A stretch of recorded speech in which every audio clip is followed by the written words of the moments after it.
Thank you again for taking the time to join us as we talk about unlocking efficiency in tech recruitment, doing more with less. My hope is that you'll leave this webinar with an action plan to streamline your processes, maximize productivity, and remain resilient despite potentially leaner budgets and smaller teams.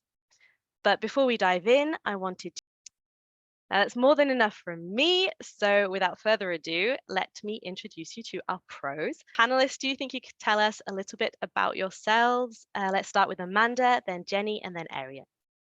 Happy to. Good morning, at least for me from San Francisco. I know it's afternoon for probably a large portion of the team. My name is Amanda. I'm the CEO and head of people at CoderPad.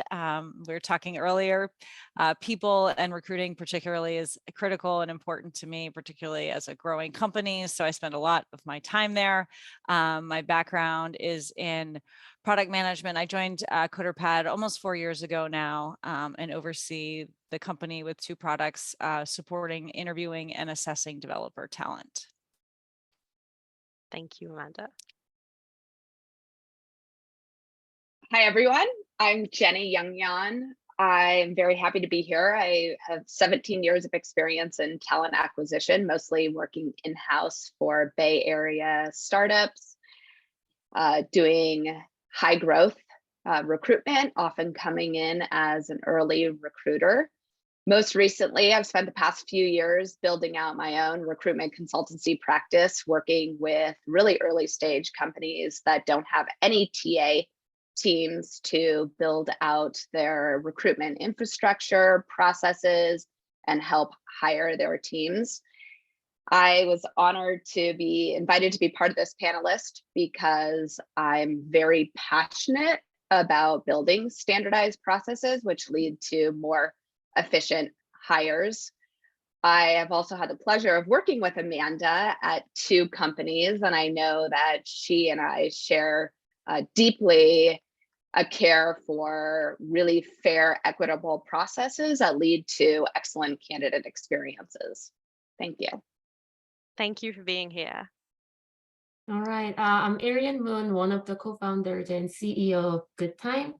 GoodTime automates the entire interview process. We schedule interviews anywhere from simple interviews, high volume simple interviews, all the way to very complex interviews. And we work with some really amazing brand names and would love to share some best practices that we learned from our customers today. Excited to be here.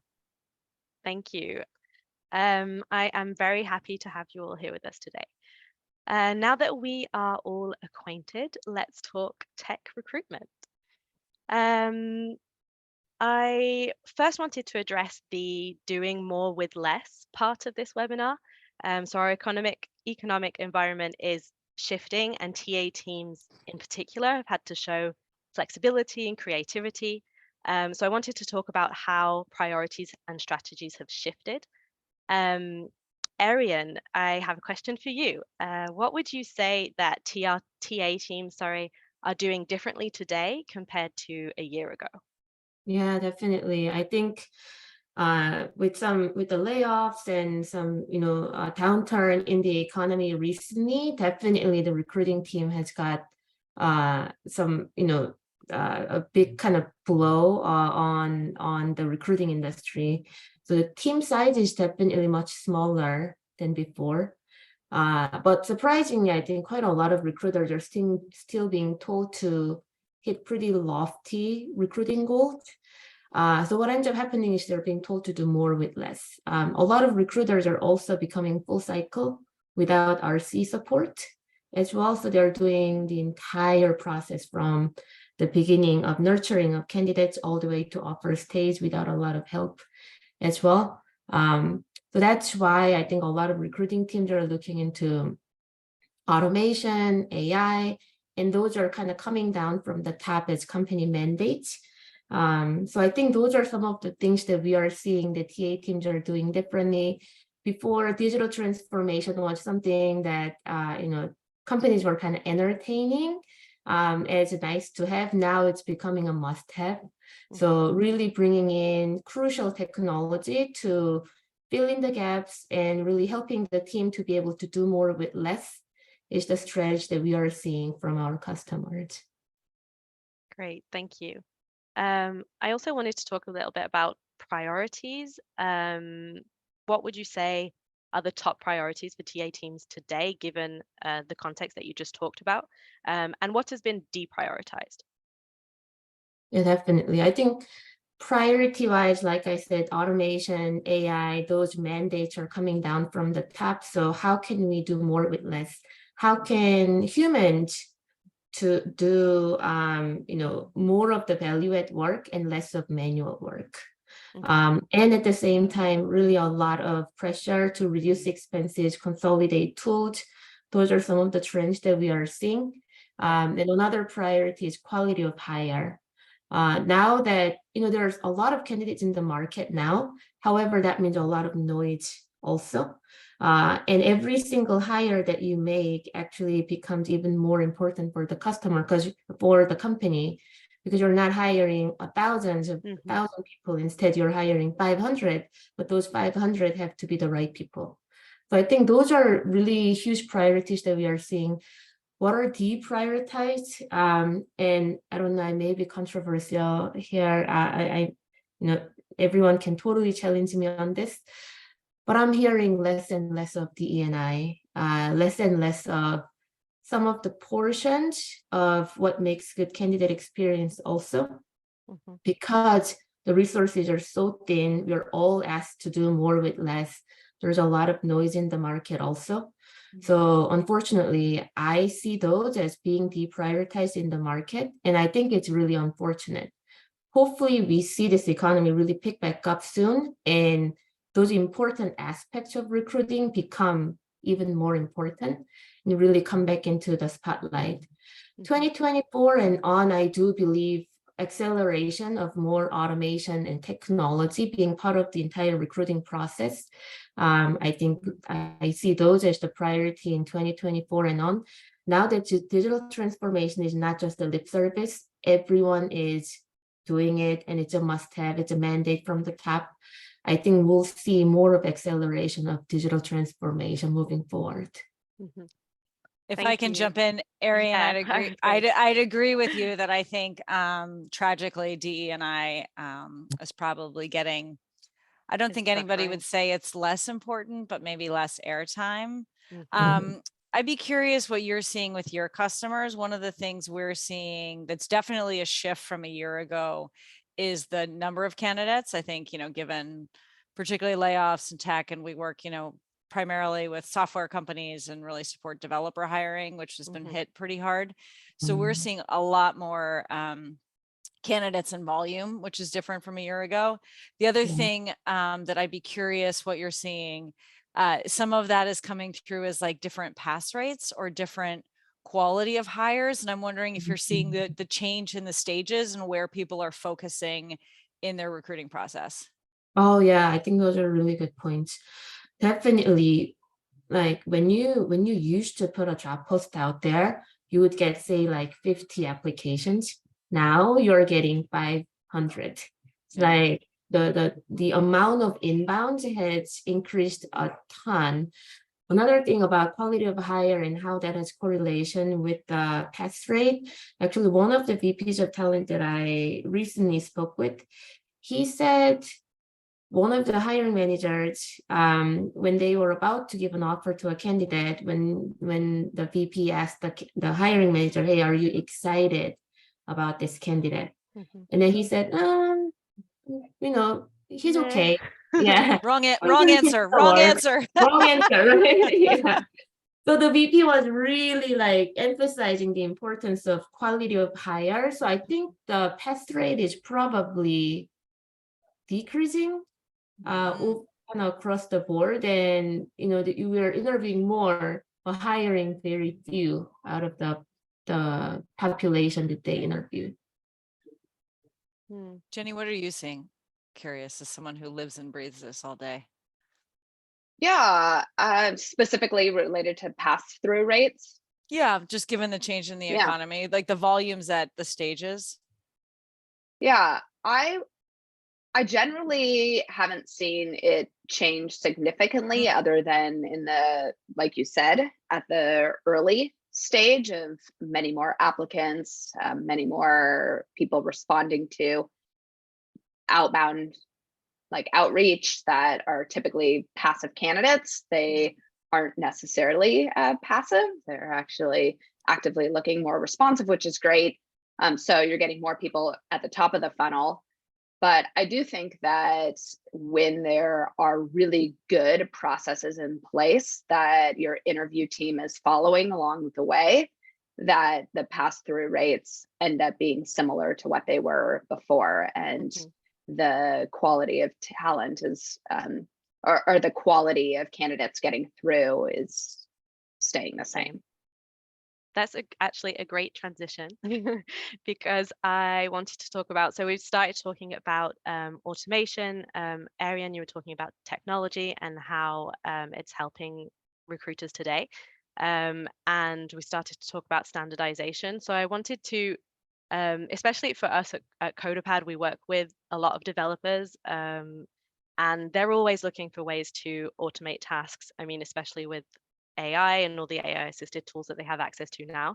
They're always looking for ways to automate or streamline and just to make their lives easier and do less things, less manual, menial things. So I wanted to talk about automation and standardization in recruitment, in tech recruitment specifically.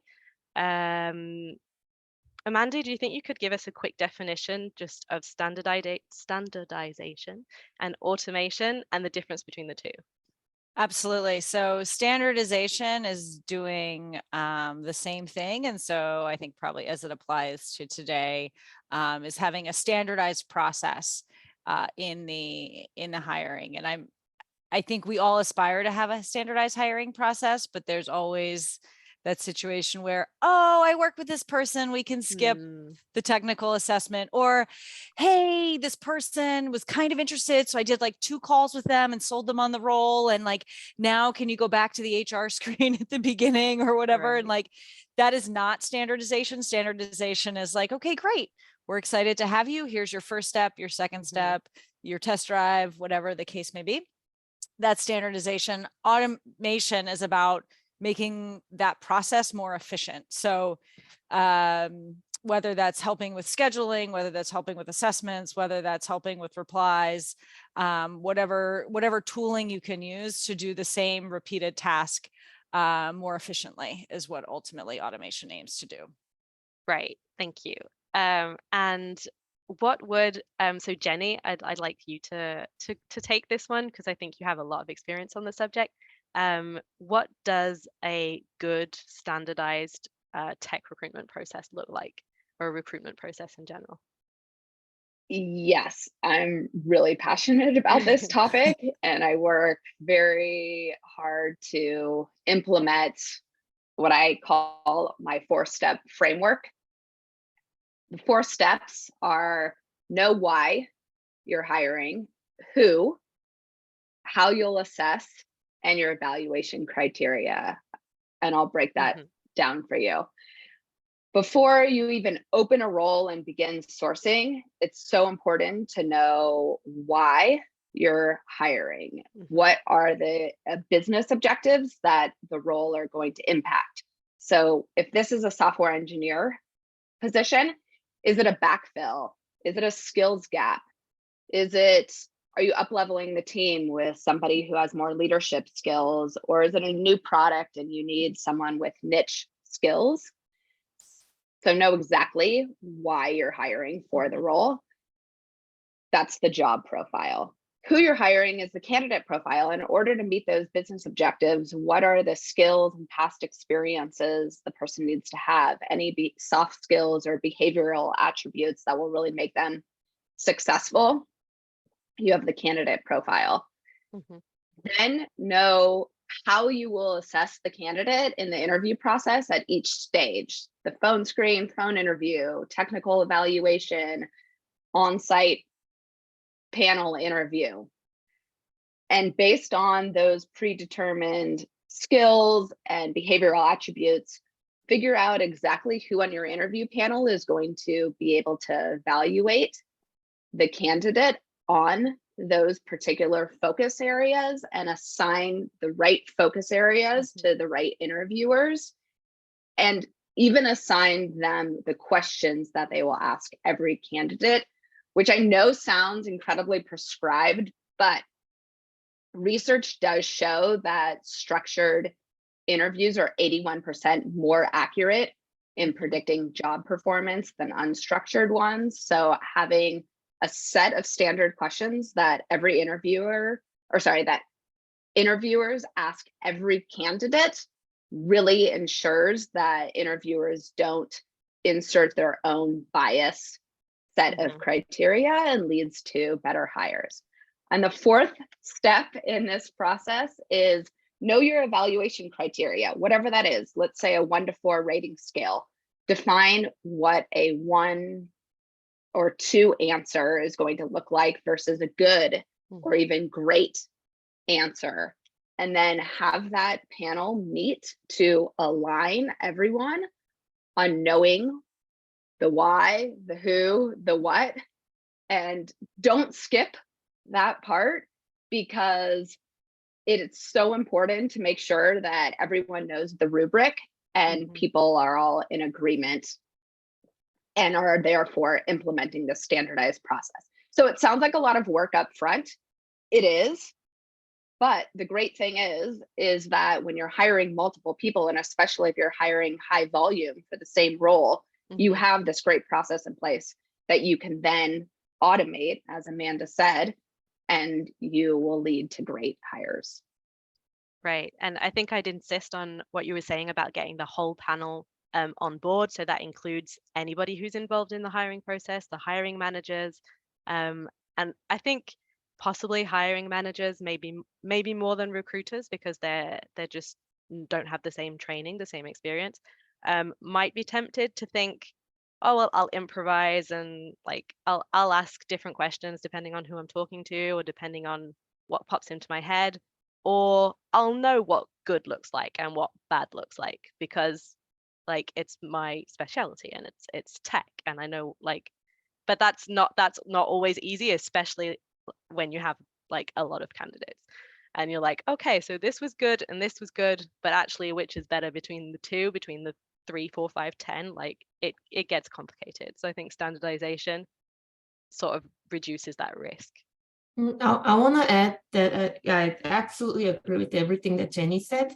The portion that I agree even more with, with a lot of passion is actually knowing what the right answer looks like. Right.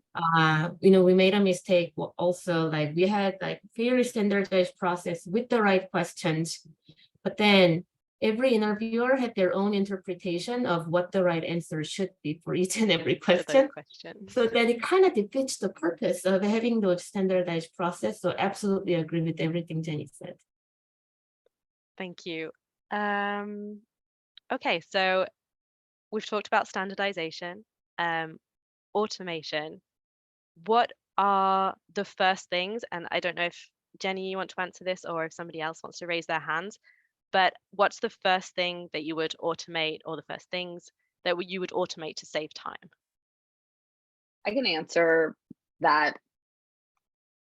There's things that I might do first that I didn't do in the past because we didn't have OpenAI and ChatGPT that I absolutely leverage now, especially in this consulting practice where I'm working with many different clients and many different industries.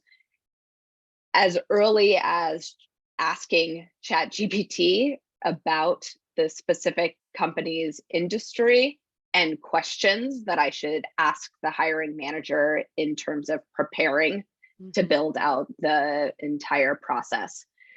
Then the emails, the outreach that I'm going to send to candidates. I used to spend hours and hours and collaborate with several different stakeholders to build out a 5-point email nurture campaign.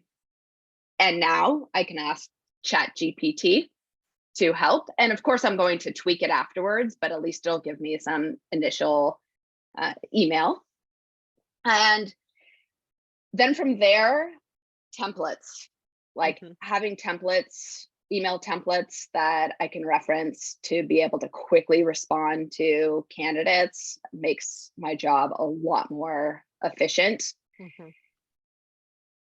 So anytime that I see a time where I'm responding to an email more than twice in the same Right. way, I'll create a template and reuse it. Right. I think that's good advice. I think, yeah, I think today there are so many different, like, you don't need to get caught up on the definitions of, like, what am I doing with AI? Am I standardizing? Am I automating? Like, what am I doing with templates? But all of those tools, anything that you can use to save time, gain efficiency, like, that's a good idea. If you haven't looked into AI yet, ChatGPT, then play around with it. And there are lots of great tools as well that can help you. Arian, was there anything that you wanted to add on automation? Yeah, I would say, I mean, there's a lot of the recruiting process that we can automate, like even from kind of top of the funnel all the way down to middle and bottom. Like top of the funnel, there's candidate nurturing side, like ChatGPT would probably help with the content side of that, reach out. Middle of the funnel, definitely scheduling, because that's the world that I live in, as well as follow up with candidates and assessment where QuarterPad comes into. And then bottom of the funnel, background checks, onboarding, and so on. There are just like a lot of different places in the process that Hmm. we can automate and bring a lot more efficiency into what we do. Hmm. And I'd be places where you curious. think it's not much time, but it's not much plus not much plus not much, and it just adds up. Right. Sorry, Amanda, what were you going to say? No, it's similar to that note, Natalie. I'd be curious what Arian and Jenny think of personalization versus automation, right? Particularly when you're talking about candidate replies and like, where do you do the personalized touch in the funnel, or what types of candidates, or how do you think about that versus like, got to get back and quick response? Because I think of recruiting much like sales, time kills all deals. Let the candidate know you're engaged. So how do you balance those two? Yeah, if I add something there, so we actually interviewed a few candidates and asked them like, what is candidate experience to you? And surprisingly, they actually want the efficiency of the process. Like, hey, I want to just get through this process fast. Tell me Mhm. where I stand. Don't leave me hanging. Because especially in this type of economy where there are people who are really tirely looking for jobs, and they're interviewing at 10 different places, really hoping that one of them, they make with they at least get a few offers on the table. And I think the speediness of the process is really important to the candidate. So I would say anything that can really shorten time to hire and really getting back to the candidate, use technology and really kind of like remove that inefficiency out of the process. Where personalization actually comes in, I think is actually when you're meeting with the recruiters or when you're meeting with interviewers, make that moment count. Like within the interview, like actually one of the VPs that I recently spoke with, he said he still really enjoys the first conversation with the candidate. Like he would research the candidate, look at all of their resume and LinkedIn, and then like, I don't know, do some social network research and so on, and bring some information to the candidate to show them that he cared. Mhm. I think that really matters. That's a true personalization than what technology can do. So I would say those are kind of two areas that we can improve upon. Jenny, I think you raised your hand. I completely agree with everything that Ariane said. And the only thing that I would add on the recruitment side, especially at the beginning of the process, is where the importance comes in personalizing your outbound. And there's a term in recruiting, post and pray, spray and pray. And that basically doesn't involve any personalization. You post the job, you pray that you're going to get applicants, you send a bunch of outbound messages and you hope that people are going to respond. That might work if you are a name brand, household name, and you're getting a lot of quality applicants, or your outreach is for, a company or a role that people are really interested in. However, most of the time, you do want to have a templated outreach email that you can use. And so you're not spending, like I said, hours and hours creating personalized emails, but then personalizing the message in a way that is going to kind of tug on somebody's individual heartstrings and what they're looking for.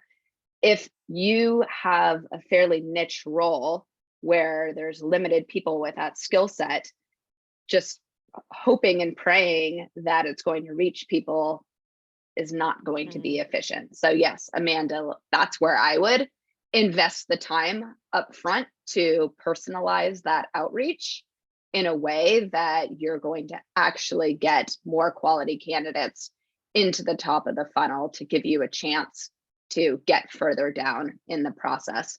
And the other thing I wanted to add to what Arian said is, once the candidate is in the process and you have them engaged and you're on the phone with them, listening to what candidates want and where candidates feel heard, and using that information that you gather in that first initial phone screen as a recruiter of what motivates them, and taking that along the way in their journey, really creates for a great personalized candidate experience where they feel that you care about the type of work that they're looking for and what's important to them, and that you're there on their side to help them get the best fit.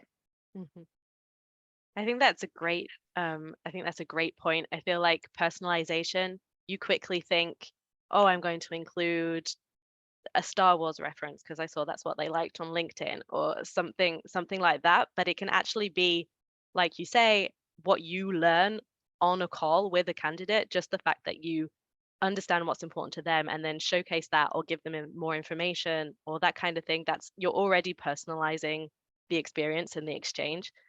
You don't have to know their cat's name, like. So we talked about quality of hire, and one thing that's something that I wanted to touch on. I wanted to talk about mishires. Unfortunately, it happens to the best of us. But what would be your advice to avoid mishires? Amanda?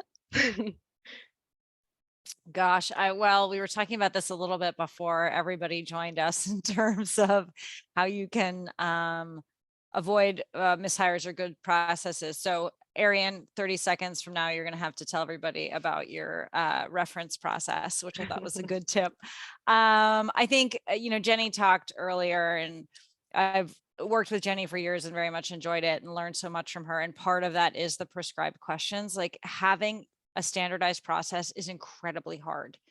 It sounds easy, but like really forcing people to ask candidates the same questions and evaluate them against the same criteria in the same order, in the same process, is really, really hard. And that to me will actually solve a lot of the mishires. But on the chance that a candidate gets all the way to the end, Arian, what's your tip on reference checks? Oh yeah. So yeah, we do very rigorous reference checks, not to necessarily rule out candidates, but to gain more deeper understanding of where this person's strengths and weaknesses lie.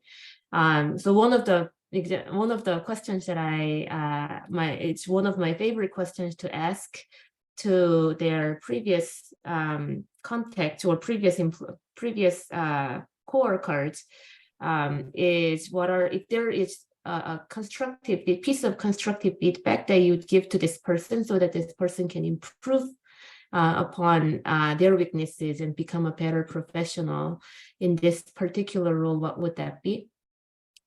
Almost 100% of the time, they give a pretty honest answer.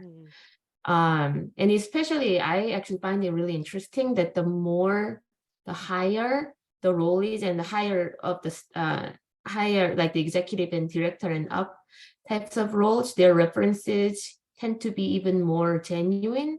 I think they share more. They care about this person's success also, so they share more about how to help this person. And how I utilize the answer to the question is, it's not that, unless the answer is like, oh, this person is terrible, please don't hire. I use that answer to kind of figure out how can I help this person once I start working with this person.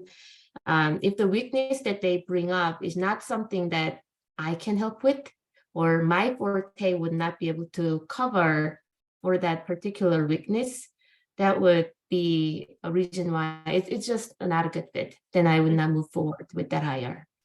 Not because this person is a terrible person, but more because of the fit with me and the organization, and whether I can actually help this person to be successful at good time. But that's how I use reference calls. And even with the perfect process, you end up having mishires, but I think reference calls definitely helped. So we still do have very rigorous reference call process. Thank you. Thank you for sharing. And Natalie, I would like to just add something that I will be interested in terms of how the audience feels about this is, I've built recruiting organizations and set the metrics for recruiting teams. And one of the metrics that I've always assigned to the recruiting organization is quality of hire. And that's because I feel strongly that recruiters should be advocates for the candidate, but also for the company. And I have a strong belief of hiring the right candidate for the right role at the right time. And what that means is really ensuring that you're following that process. And as Amanda said earlier, sometimes managers or other people on the interview panel get really excited about a candidate and might want to skip a certain step in the process or not follow their set of questions because they see some other specific skill that they're excited about, or rush a candidate through because the candidate has a tight timeline. And it's part of the recruiter's job to really ensure that we're slowing down in order to make sure you're following that process and each step. And if along the way there are those red flags, that you're flagging that to the team, because I've seen so many times where you don't flag it, you let it through, and it ends up not being a good fit for the candidate or the team. So how quality of hire works in terms of recruitment is, once that candidate is hired, what is their performance? How are they being evaluated at their 6-month review or 1-year review? How is a candidate feeling about the role and the company, and are they happy with where they're at? Yeah, so it's really that double-sided definition of quality of hire. It's both, is the candidate happy in the job that they've landed, and is the company, the manager, happy with their performance? I think that's a really interesting point. I think maybe we could ask one more question around candidate experience, and then we'll go to the Q&A. So one thing that I wanted to ask you about candidate experience is, what do you think is the most impactful thing that you can do to improve candidate experience, and maybe specifically for developers? Is this question for me, Natalie?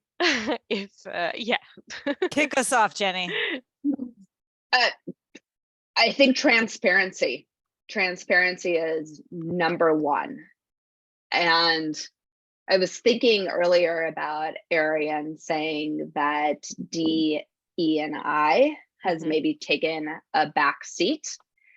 However, although it might not be as prioritized today as it was a year ago, there are things that you can do that will help bring candidates from more diverse or non-traditional backgrounds into the process, and transparency is number one. So what that might look like is putting on your job post the benefits that your company offers, and getting very specific and granular about those benefits. Obviously, pay is something that's really important, and what your compensation philosophy is, and having that conversation up front in the very first call with a candidate. And then you can personalize the candidate experience by letting the candidate know what they can expect through the process, and where you are in interviewing other candidates, and when they can expect to hear from you, whether you're able to let every single candidate know if they don't move through, and the reasons. Yes, sure, we aspire to that, but as transparent as you can be from the very beginning through to the end. I think that's number one on candidate experience. Right. And I guess if you have a standardized process, that's a step towards being able to communicate that process, both internally with everybody who's involved in hiring, and externally with candidates. And like, obviously you're not going to go into the same detail, but to be able to sort of state each step so that they know what to expect. I think that's a great point. Amanda, Arian, did you want to add anything on improving candidate experience, or shall we go to some questions? Well, I mean, I'm fired up about candidate experience all the time, so you can't put that out there and not expect me to chime in.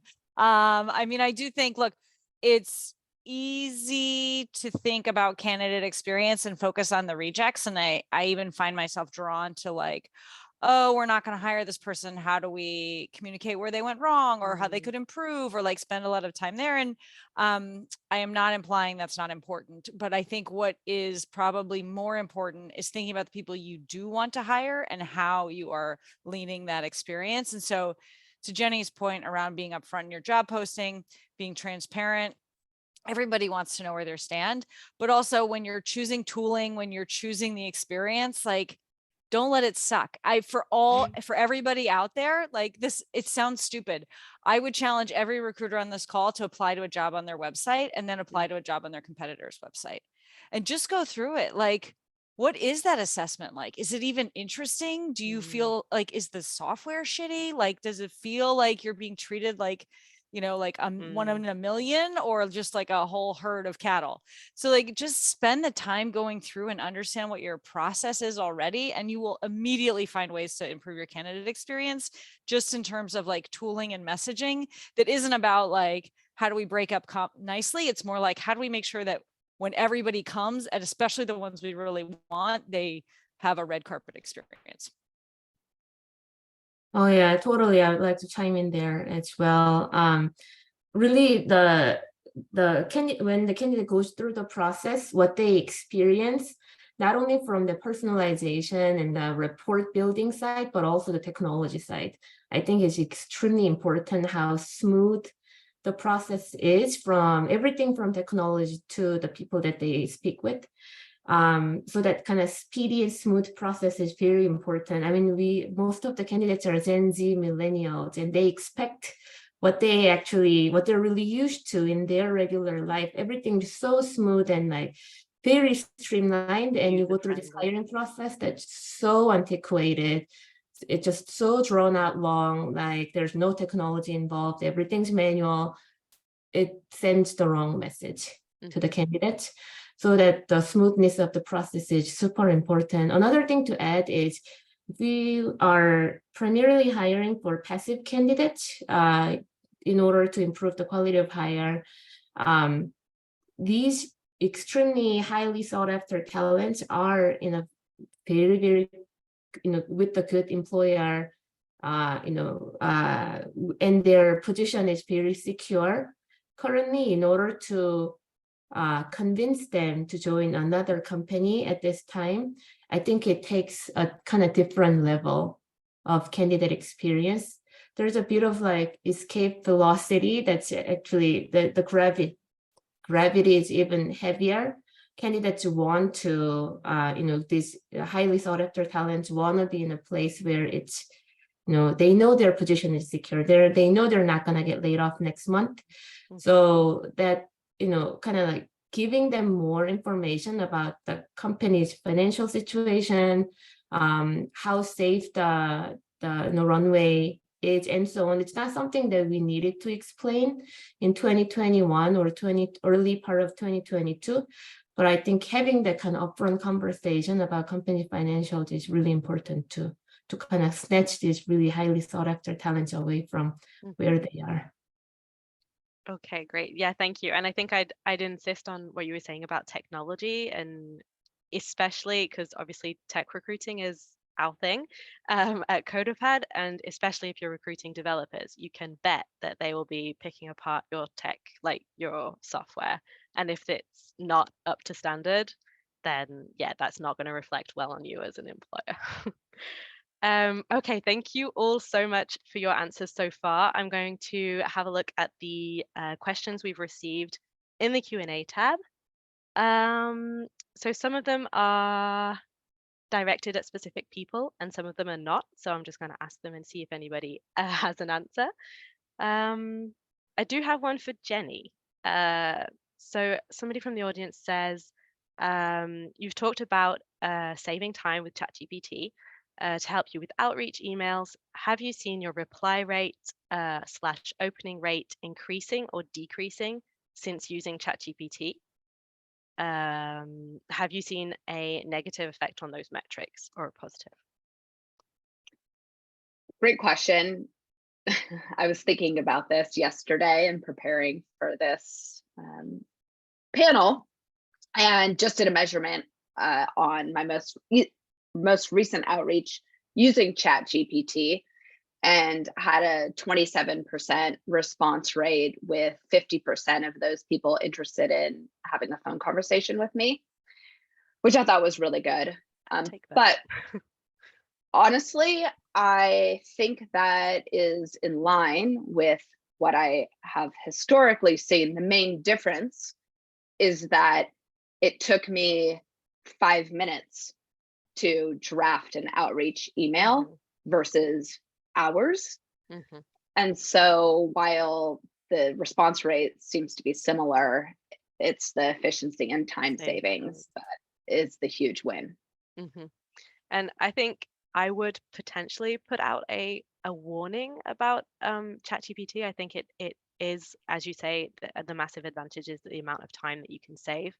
But I think possibly over time, people may begin to recognize the way that ChatGPT talks or writes. So I think it's important to sort of be vigilant and stay on top of that and make sure that you adapt if you see that it's kind of always the same message or that kind of thing. Yes, that's an absolutely fair warning, and you definitely don't want to just copy and paste what they say and put it out there, because there's a lot of word fluff. And so you kind of have to remove some of that word fluff and tweak a few things. But it gives you a great basis to move forward with. Yeah. So I have a question from Drew, who says, when it comes to hitting hiring targets and being mindful of quality, it's a tough balance for recruiters and the business and might strain that relationship. Do you have advice on how we can do more with less, but also broker that experience with the decision makers? I think that's a great question. I'm going to let Ariane or Amanda answer that question, because Drew also asked another question about quality of hire that I want to answer next. Okay.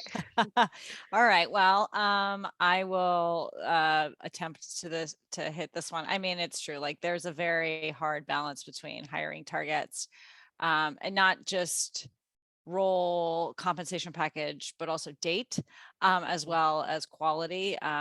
There's no doubt. I guess I have no like super secret advice here, other than I think being upfront and transparent at the front with candidates really does help reduce some of that negotiation. I'm just thinking from my own experience in terms of like, you get to the end with the candidate, everybody falls in love, and then we have like an imbalance in salary expectations and the business is like mad. So I think just being transparent and clear along the way really does go a long way to just align the recruiting team and the business team around like what our objectives are. And then I guess the other thing I would say is when it gets to evaluations, forcing people to make a recommendation of hire or no hire. It sounds kind of simple, but I see so many candidate reviews that come in as like, yeah, good. I'm like, well, hire, no hire. Like, Yeah. let's really try to put your money where your mouth is. Don't blame recruiting for whatever, you know, but like actually make your decision. I don't know, Arian, if you have any other tricks on balancing the targets and the quality and the relationships. Yeah, I totally agree with everything that Amanda said. I would say if there's some conflict between hitting the target and at the same time, you know, keeping the quality bar really high, it probably means the intake meeting probably could have improved so that you and the hiring manager have a really clear understanding and alignment on what quality of hire is to the hiring manager. Yeah, like for example, you know, one of the things that, you know, engineers, for example, when we hire engineers, and this is kind of from my personal learning, we thought technical ability was more important than anything, but we realized their technical prowess has to be, that has to be there, but also whether they actually really believe in the culture, our engineering culture or not, it actually had really huge impact on their performance. So having that upfront conversation about all aspects of what top performer looks like, and then like have some kind of standardized way of assessing the quality of hire. Obviously, quality of hire is difficult to assess, but for a particular role, I think it's a lot easier if it's very pointed and it's for a particular role, it's a lot easier to assess and have that understanding and alignment from the intake meeting on. And also you have to continuously tweak. Sometimes you see, you know, some candidates and you kind of like change the perception of what you really want. Sometimes that's what probably you would find with some hiring managers. So continuously tweak the rubric and then the way we think about quality of hire throughout the process, so that at the end we're like, should I hire this person or not? Because, you know, maybe the candidate is not up to par with the quality of hire. But kind of having that definition early on, I think helps. I think so, Jenny, I know there was Drew's question that you wanted to answer, but I think we've talked about quality of hire quite a lot, and I just wanted to get some other people's questions in. So, because we've been receiving quite a few, there's a question from, where's it gone? Oh, sorry. A question from Siobhan, sorry, on how to deal with situations where hiring managers or other stakeholders compromise standardization of the recruitment process to favor boomerang employees or a preferred candidate. How would you deal with that? Yeah. I mean, we've all seen it. It happens all the time. Yeah. And unfortunately, there is not a silver bullet answer. I know I've said this over and over, and I don't want to harp on it, but at the same time, investing upfront on creating this process that is standardized, fair, equitable, consistent throughout every step of the way is going to ensure that you at least mitigate those candidates that get through by hiring managers. But that being said, recruiting and hiring managers should be in close partnership. This is not the recruiter just developing all of these processes and putting it down on the hiring and interview team. So it is so important to get the hiring manager and some of the key interviewers as stakeholders invested in the process so that they also believe that it's really good and that they want to follow it, and that will help mitigate it. But yes, absolutely, Shimon. Unfortunately, there are times where hiring managers, it's their hire. They're held accountable for making a hire against whatever their business objectives are. And sometimes, like, there's nothing you can do. Yeah, I think that's good advice to get everybody on board and involved in the hiring process and defining the hiring process, and obviously in understanding what the advantages are. So they're less likely to say, oh, we can skip it, if they understand actually what the value is of a standardized process. Do we have a question? So I have a question here on frameworks and templates. So what has worked well to set criteria for tech roles where the entire department team can be in sync? Perhaps having a guild that meets regularly to refine and reiterate needs. Sorry. So Yeah, what frameworks would you recommend? Yeah, where I've seen what I think our best tech teams do that we work with are they do have a guild, a committee, managers, whatever they want to call it, who do set the standard for what hiring should be. And so we talked about it earlier around like, what is a good answer? What is a bad answer? Because we've all seen the technical interview where there's a lot of debate about like, well, did they really answer? Like, let's get crisp on what a good answer and a bad answer is. And then standardizing, again, the process. I mean, we're a bit of a broken record, but I think this is kind of like the best way to both do more with less as well as make great hires. So to the extent that you have a group of engineers who care about hiring, getting them to establish a process, getting everybody to agree to SLAs on both sides. So SLAs not just being in terms of like time, but also commitment, like, this is the type of feedback you're going to give. This is how you're going to evaluate them, being clear on expectations throughout the process. And I think that framework, making sure you know what a good answer looks like, making sure you know what the stages and the purposes of each stage will go a long way in kind of creating a framework that everyone can agree on. And if you can just pick a couple people on the engineering team or have engineering leadership agree to who the couple of people are that are assigned to this project, it'll go a long way in getting consensus amongst a group of probably very talented and very opinionated people, which we've all worked with. And that's why they're great, but it's also like herding cats. Jenny's lived through this. Jenny, you have anything to add? Well, if I may give a plug here for CoderPad as a really effective assessment tool. Please do. Yeah, so I've implemented CoderPad at 2 prior companies and then had the opportunity to consult with CoderPad in order to hire technical talent. And it's great when you have an assessment tool that works. And in fact, developers absolutely love CoderPad because they have a really good experience with it. So implementing an assessment tool that is fair versus asking questions that may be more gotcha questions or have more subjective answers, I think is going to help improve your process significantly. And I know Ariane and Amanda, Natalie, we talked about this prior to today's panel about upcoming university recruiting and the high volume that comes with university recruiting. And so being able to implement an assessment at the top of your funnel that has a rubric for getting candidates to pass through or not pass through is going to help make your process really efficient and save a lot of time, and hopefully bring in candidates that have those more diverse, non-traditional backgrounds that you would otherwise see. I have a great story of doing this at CoderPad where we were looking for a junior engineer.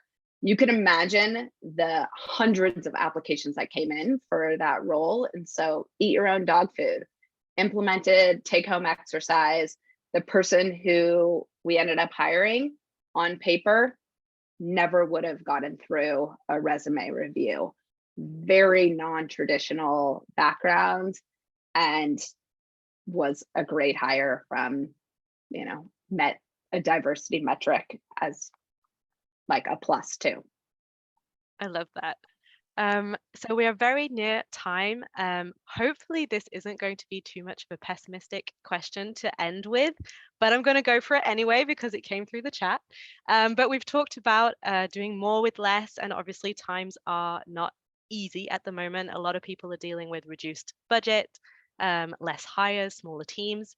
So the question is, when do you think hiring will pick back up? Arian, maybe you have some thoughts. Oh, She's actively seeking her crystal ball. yeah. Let's look into my crystal ball. I mean, hiring will pick back up when we think the economy will pick back up. So, with the still unemployment rate is pretty low. The inflation is definitely tamed to a really good point. I think it's what, like 3% now, right? At least in the US. So, and then it looks like Fed is not potentially going to do another rate hike. I hope so. I think it's all about, it's someone called, it's not depression, but it's vibepression or something along that line. People feel like we are in depression. Okay. And when we feel like we're in depression, we don't hire. Because we don't know if you're going to grow and need all those people. It's all about when that positivity comes back into the economy and into the business world, and when there's enough, also the availability of fund in the market that can fund the growth of these companies, then I think we will see hiring pick back up. If I have to pick a time, I would say probably later this year or early next year.